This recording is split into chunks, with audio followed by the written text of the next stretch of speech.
Hey everyone, welcome back to our channel. If you're here, you're probably staring at that frustrating error code E84 on your Electrolux dryer, especially with the 2025 models. Don't worry, I'm here to break it down for you step by step. This error typically indicates a problem with the dryer's moisture sensor or possibly an issue with the control board, which can cause your machine to stop mid-cycle. It's super common, but the good news is that you might be able to fix it yourself without calling a professional. First, let's talk about what could be causing this. Error code E84 often stems from a buildup of lint or debris in the sensor, a faulty thermostat, or even a blocked vent. Over time, these issues can lead to inaccurate readings, triggering the error. If your dryer is in a humid environment or hasn't been cleaned recently, that might be the culprit.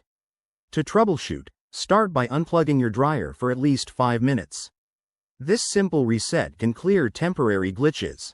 Once it's powered back on, check the lint filter and exhaust vent for any blockages.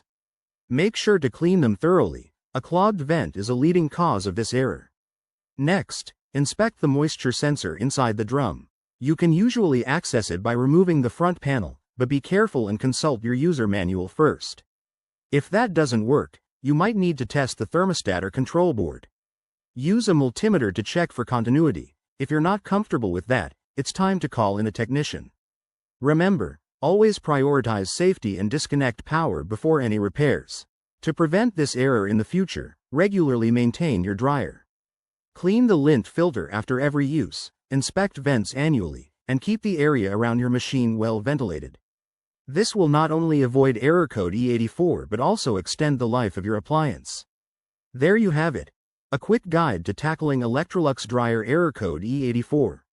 If you found this helpful, hit that like button, subscribe for more home repair tips, and drop a comment below if you have questions. Thanks for watching, and I'll see you in the next video.